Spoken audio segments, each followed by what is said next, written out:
What is up, everybody? We are back to the channel looking at some Marvel Snap decks and making a tier list. Which one is the best one? Let's find out.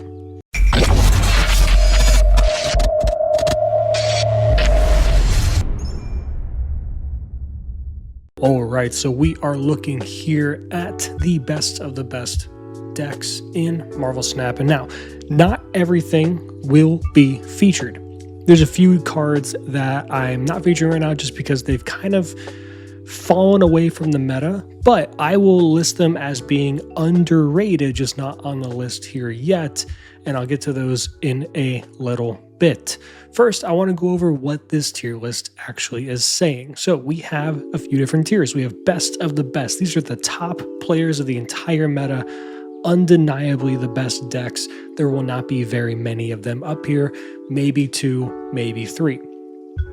Very good. Your upper echelon of decks you're going to be seeing a decent amount of, and they are just very consistent and really, really strong. Solid. You will have success in climbing, of course. You'll probably maintain a positive win rate. You're not going to dominate. You're not going to have a crazy like 60+% win rate, things like that. But they are going to be a reliable, good, solid, consistent decks. But they may have something holding them back in regards to consistency. For example, I have Silver Surfer listed there preemptively. It's just one of those decks where if you don't have Surfer, and yes, they have other ways to power things up now, if you look at Surfer list in general. Like, of course, they have Galacta, Gwenpool, even Carter to kind of fill up and give power to the things in the back, like your Brood, your Shaw, things like that are nice to give extra buffs. But at the end of the day, when they don't draw Surfer, it's a noticeable difference in power level. That's just how it works. Again, you can still win games off the back of Galacta and Gwenpool with good hits, big hits on Brood and things like that, and Juggernaut just being a good card in general, making sure that that last lane that they're trying to fill. If you're going against a more curving out kind of deck and they have board space to get sent to, of course you can win games. It's just, again, not having your namesake card does hurt quite a bit. And one thing you'll notice as well is there's another archetype here called Toxic Surfer, and you might recognize that with some of these archetypes, like, oh, there aren't all just going to be one singular deck. There might be a few. I'm lumping Surfer just as its own thing. Toxic Surfer is fine. It's cool. It's interesting, but it's never going to be as good. As you can see, it's posting a negative win rate and a really poor cube rate. So there's that as well. Average. Thors is one example that I can give you for an average deck.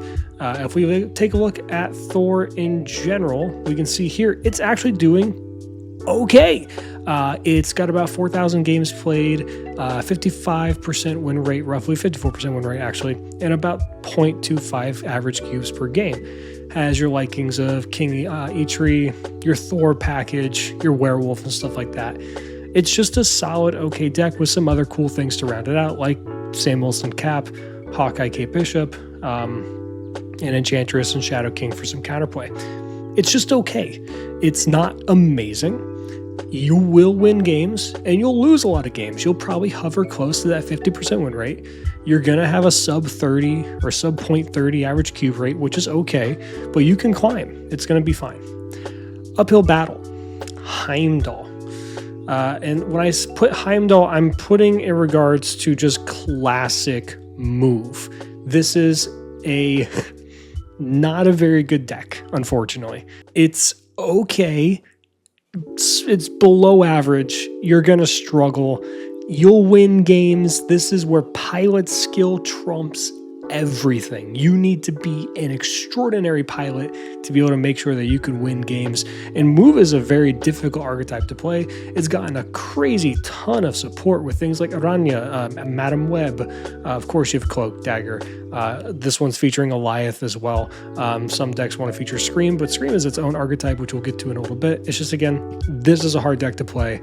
There are versions of move type variety decks that are significantly better, which we'll get to those.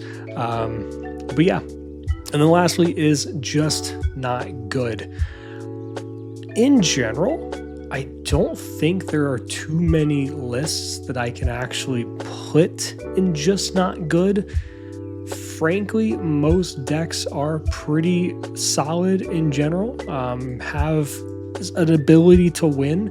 And I'm talking about having the ability to look at a full collection or a near complete collection or complete deck, right? But to start out just not good as of right now. It pains me to put him here, but it's Infinity Ultron.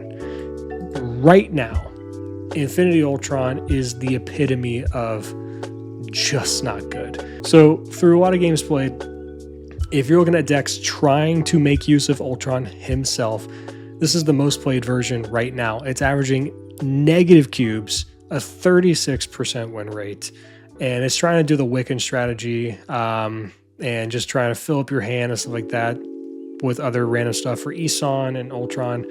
And then you look at other decks in general,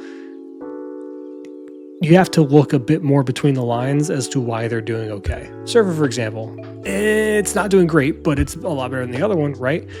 Most of these wins will undoubtedly be on the back of your Surfer game plan. Arishem will be off the back of your other powerful cards in Eson dropping cool random cards, Galacta buffing stuff, Arishem generating unpredictable cards and giving you energy ramp in general. Enchantress, Legion, just it's a good deck already. Slotting Ultron in there doesn't really count as being in a good deck, frankly. And Agamotto is another good example. It just has good cards in it. Kahori, Galacta, Sam Wilson, Coulson, things like that. Stuff you want to fill your hand up, get use of Agamotto in the spells, and sometimes Ultron can show up, but oftentimes when he's played, he is the worst card in the deck. And if I look through all these other decks that feature him, they aren't looking too hot. So yeah, Ultron, unfortunately, just not good. I think he needs some love. Needs to be a 4 cost, maybe like a 4/5. I would actually love to see him be like a 3/4, 3/5, and give you 3 stones instead of 2. Maybe you make those stones cost a little less. Maybe they cost 2, which makes them go crazy with Quinjet. I don't know. He needs a lot of love. Needs a lot of help.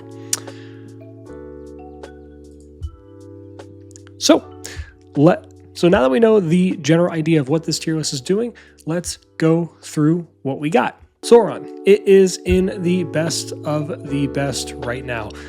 You can see here, it's averaging 0.41 cubes a game, a near 60% win rate in 8,500 games played, and that's just one version of the list. It is incredibly consistent. Sauron on 2 is such a huge buff to the deck, but it's not just Sauron being able to do things on its own. If you don't draw it, you still have Zabu to bring things down in your 4 costs. You have Zero to turn things off, Enchantress to turn things off, like your Starbrand, your Red Skull, things like, and of course your Ebony Maw. But games you get Sauron on 2, you are loving it because the curve out for Surtur or Starbrand into Ares or into Typhoid Mary or into Red Skull, and then having Scar to go in with Ebony Maw if you've been holding on to it. It's just, you have so much working for you. It's very simple to play, very easy to pick up. Yes, it gets hurt by Shang-Chi, but when you are going this tall across the board, on average, you can counteract Shang-Chi just by being big enough elsewhere. It is an incredibly good deck. Next up is Scream. Scream right now is also one of the best of the best. Scream is insanely strong right now.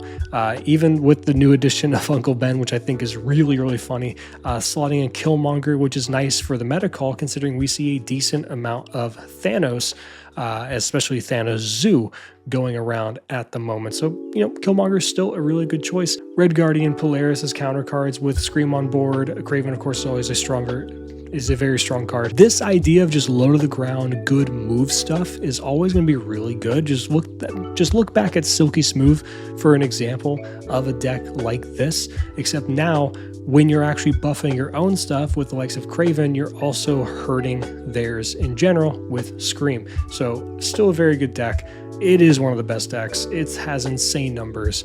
It's hard to deny how good it is. Next up is Ajax, and you may notice that there are some Ajax decks decks. In Scream decks, I'm not looking at those at the moment. I would lump those into Scream decks in general. They more so function of just being good decks because of Scream. Ajax is just a nice way to fill up the top end if you just happen to have Cannonball, or you go Cannonball into Ajax, or whatever the case may be. Ajax in general, though, looking at all the different versions here, looking at 0.48 cubes per game, around a 60% win rate, 3,500 games played. This is the high Evo version, making use of that A-bomb, which I always thought was really interesting, that we're even able to actually utilize high Evo in a deck like this with just A-bomb. No other cards from high Evo in general to make use of it. That's how strong A-bomb is when he has that cost reduction in general. And other versions here as well, with 1,800 games played, leaning into the US Agent stuff, Man-Thing, or Agent Venom, even just to reduce the stuff. Laufey is an incredible card to pair with it. Diamondback in these lists. No matter which way you look at it, all of these versions of Ajax have around a 0.4 cube rate, over 1,000 games played, and a win rate of around 58% or higher. With all that being said, it's got to be one of the best of the best. And I didn't mean to put the first 3 decks in the best of the best, but I think these are going to be roughly the last ones you'll see in this tier. They're just super strong. They are the top 3 decks at the moment, and yeah, it's hard to really combat these numbers, and they are easily the top decks right now. Moving on to Thanos Zoo. So Thanos Zoo is an interesting one. It's got really good numbers here. 58% win rate, 8,300 games played, 0.46 in cube average. Normally, that would be enough to put it over in the best of the best, because it does have similar numbers just looking at Sauron, Scream, Ajax, things like that. The only thing that, in my opinion, it's keeping it from being really strong is it has a lot of decks in the meta that kind of counter it and what it's doing. Scream is one good example of what of countering it. Being able to clog your stuff early with all those stones, thanks to Polaris, being able to afflict stones down.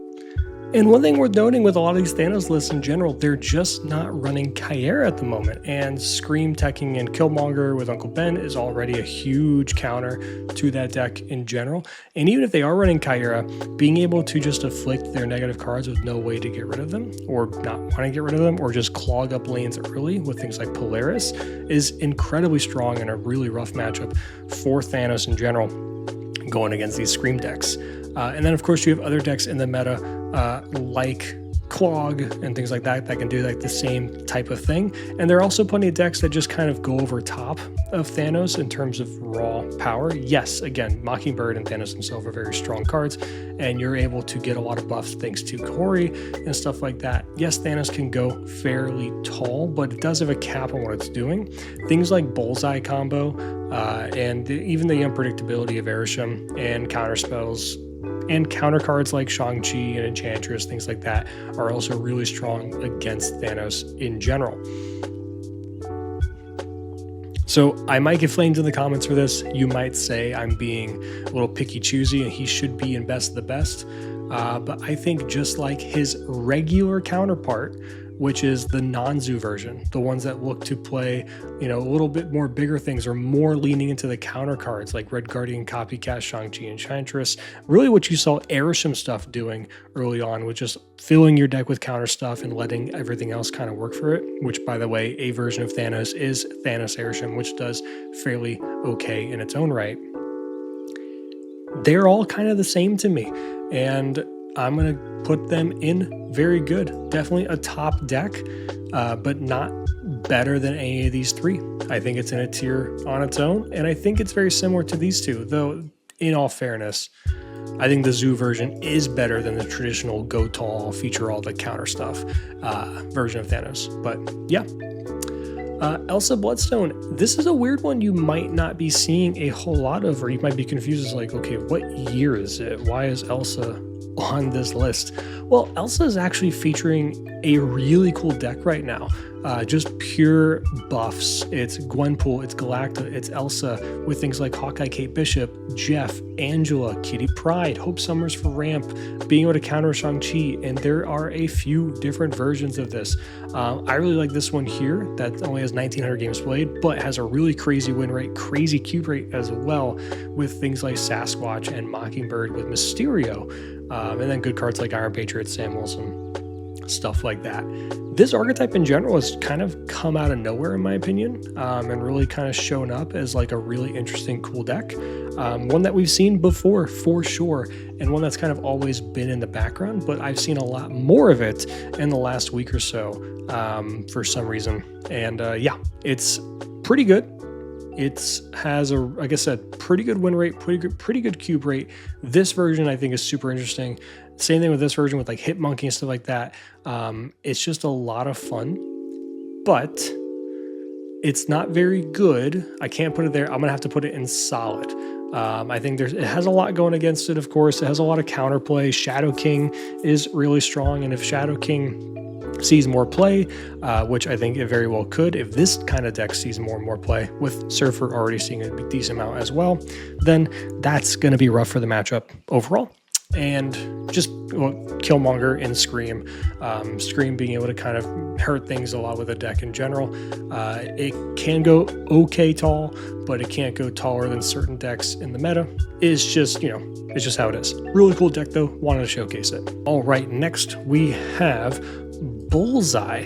Now, Bullseye is a very interesting deck, and it has some impressive stats. All right, so the first one you see here with 7,400 games played has the lower cube rate, lower win rate in comparison to the second version. This one running Grandmaster, being a little bit more greedy, in my opinion, and trying to get a lot more on reveals going and stuff like that. But the very simple combo of Dakin, Frigga, Bullseye wins you plenty of games. And having your other suite of good cards like Collector, Morbius, Meek, stuff like that is going to help quite a bit. Some lists run Arnim Zola, like you see here, to try and get a Dakin in its own. Arnim Zola, and then activate Bullseye to get crazy stats that way as well. Overall, the deck has some pretty solid win rates. Almost all these lists feature around a 55 or positive win percentage in that regard. A lot of them 0.35, some 0.4, 0.5. So for that, I'm gonna actually put Bullseye in very good. It is a very good list. It's very strong. When the combo goes off, it's just really hard to beat. The one reason I would put it in very good over solid, when you say, well, you said the same thing about Surfer, it's really good, it's consistent, but when you don't have Surfer, it kind of hurts. When you don't have Bullseye, that's okay. There are so many other ways to just get Dakin to be pretty big. Of course, the nuts draw is having Dakin into Frigga into Bullseye and just having super tall stuff that way. But with cards like MODOK, with cards like Gambit, Collector, Morbius, Meek, Scorn, Blade, all these other enablers, all these other cards you want to have discarded, it's good enough in its own right to be consistent enough when you don't hit the nuts combo to keep it a very good deck. That's why it's here. All right, next up is Arishem. So we see a few different versions here. I did touch on Arishem Thanos a few minutes ago, but right now Arishem I think has dropped down to a just solid deck. It's not anything crazy as it was. Yes, you see some of these games with under 1,000 being 55% win rate, 0.49 cubes, 0.26 cubes here is really 0.3, 0.36. You're seeing the average of a lot of these being 0.2 to 0.3 or so. And some outliers here like this one. Yeah, I just think it is a solid deck. It's not anything that it was a few updates ago. It has a lot more players in the meta to be able to counteract it, or at least, not care as much about it, or just having raw stats better than what Arishem can do. But of course, the unpredictability of what Arishem does and the random cards and all that good stuff is still enough to win games plenty of times, and it's just the deck that runs all the counter cards with randomness. That can win you games, and it does. It's just not better than most of the other things that we see on the list here. Next up is Agent Venom. Agent Venom is an interesting one because it at one point was easily the best card in the game. and featured the best deck in the game. And it still is very good, though the nerfs that it had, setting everything down to 3 instead of 4, it's noticeable. Now it's the exact same as Bast. It's still good, still has really good win rates across the board here. It still has pretty solid cube rates as well. So with all that being said, it is solid. It's not very good. I don't think it's better than any Thanos deck. I don't think it's better than Bullseye. It's just really, really solid. No shame in that. Khonshu.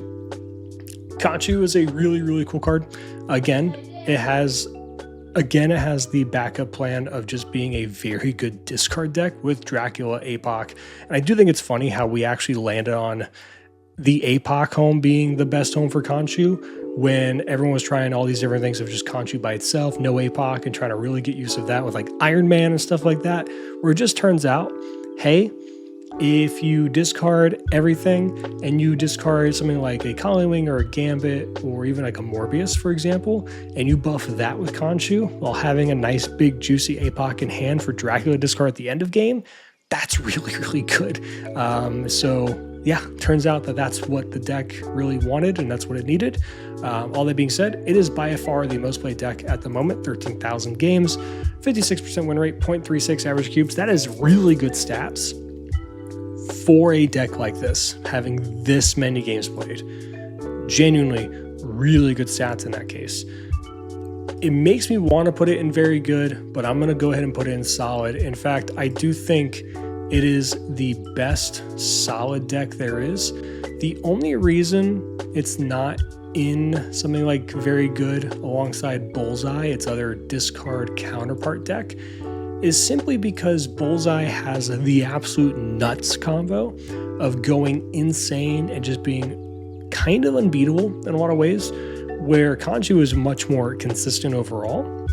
However, it just is like pretty solid. It doesn't do anything crazy. When it has its nut draw and goes off really hard, that's awesome. Dracula gets big, APOC is nice and big, Khonshu gets nice cool stuff like Gambit back and things like that.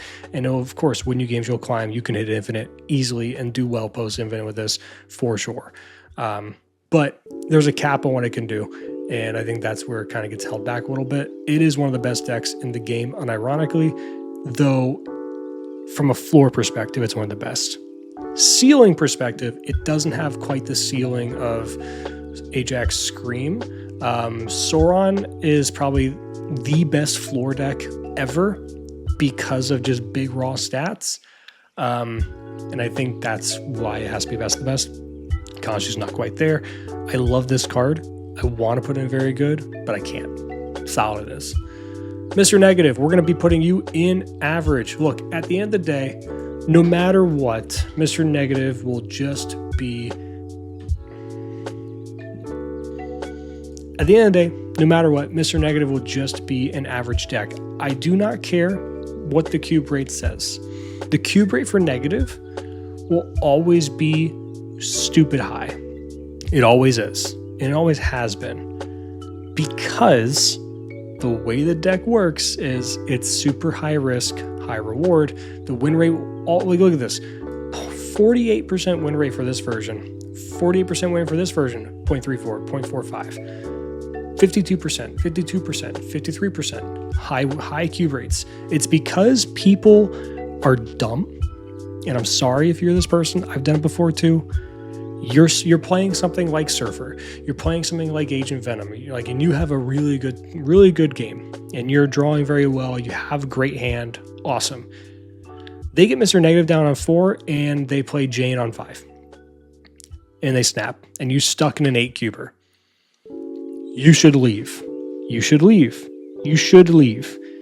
And the problem is sometimes your hubris gets the better of you and you stay in and you lose an 8-cuber to, oh, surprise, an 05 Iron Man, an 03 Mystique, an 03 Stage, a Gore, all this, a Taskmaster, like just crazy, crazy stuff that you absolutely should not stay in for, but you did.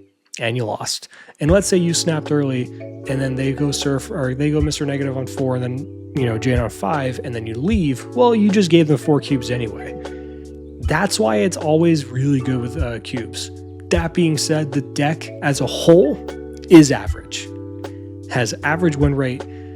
It only gets good cube rates because people still, for some reason to this day, doesn't actually respect it enough to leave when it goes off. You could argue it should be in solid for that reason alone, because people just don't ignore it.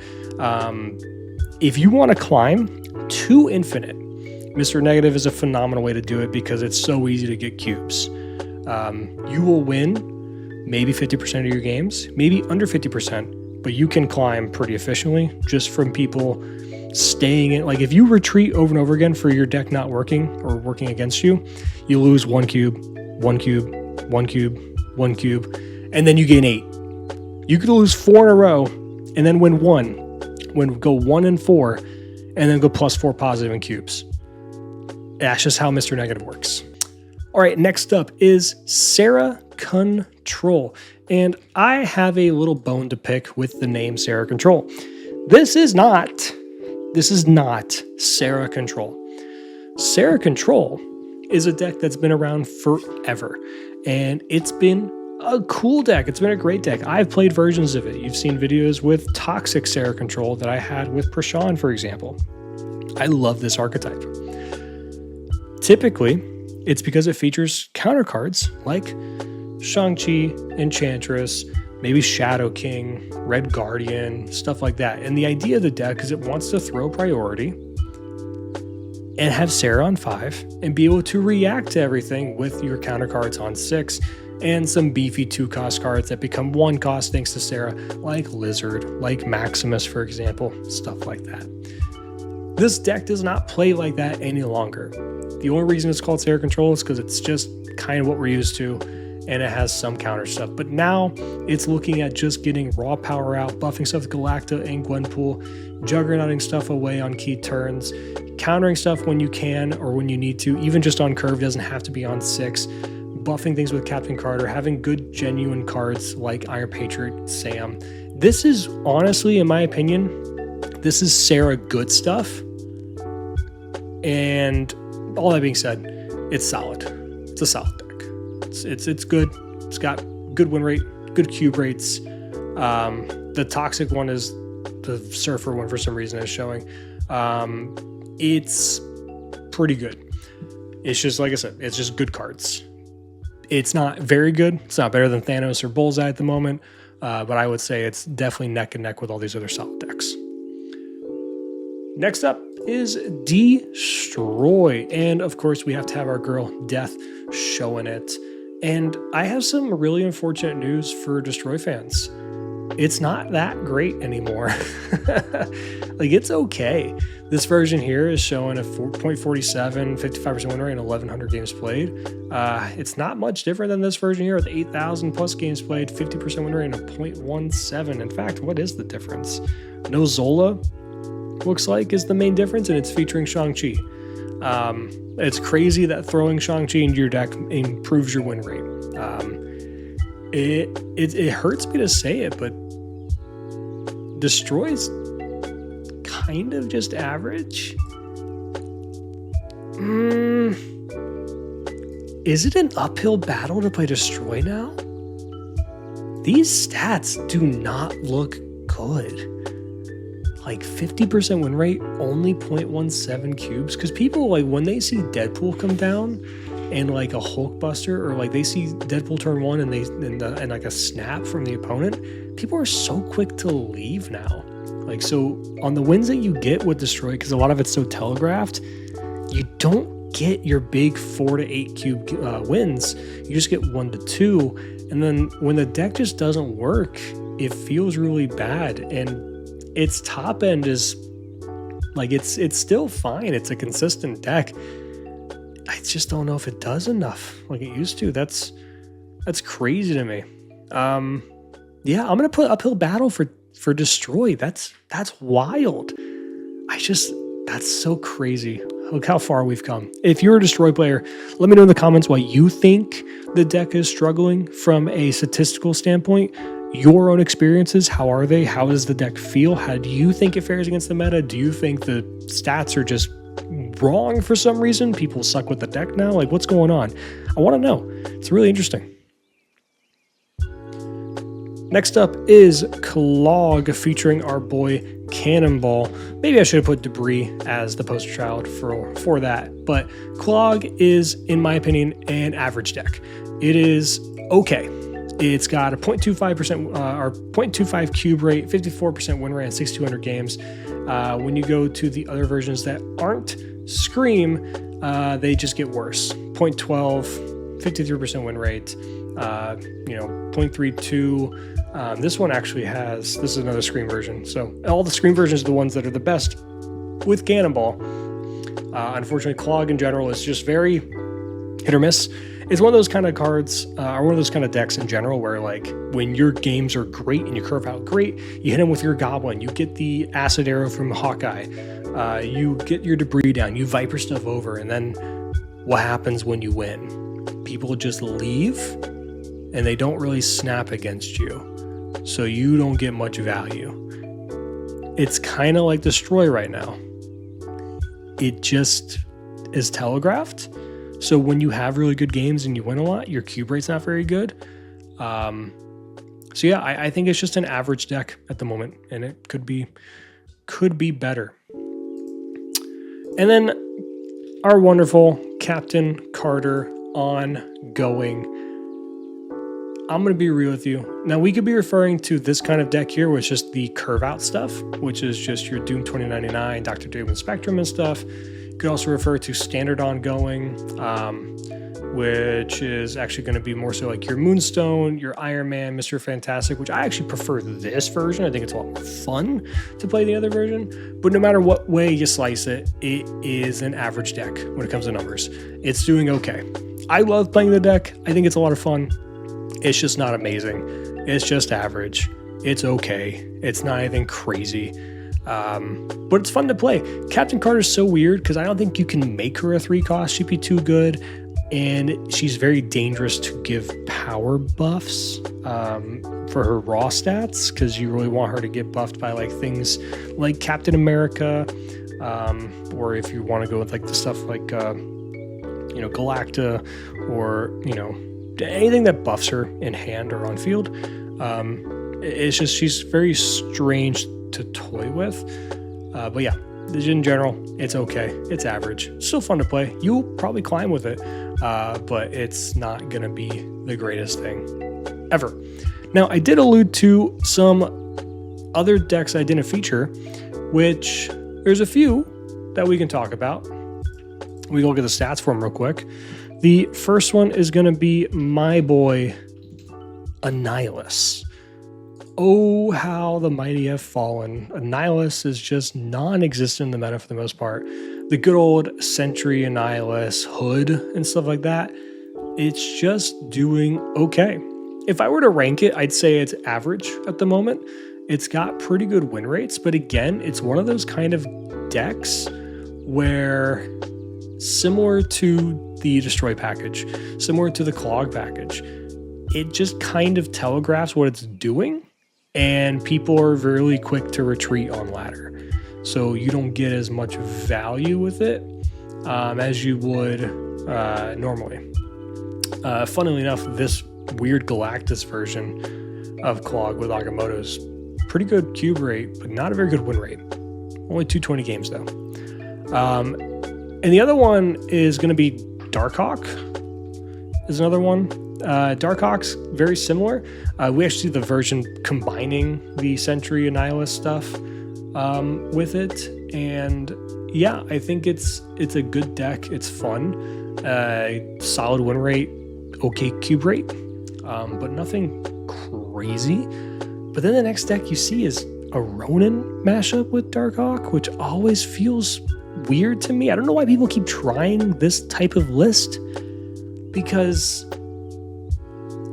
Black Widow, for example, is really good in Darkhawk, but it's not very good against Ronin unless you have it go off on turn 6. Now that's an activate, so that they can't play it. But then it doesn't do anything for Darkhawk, right?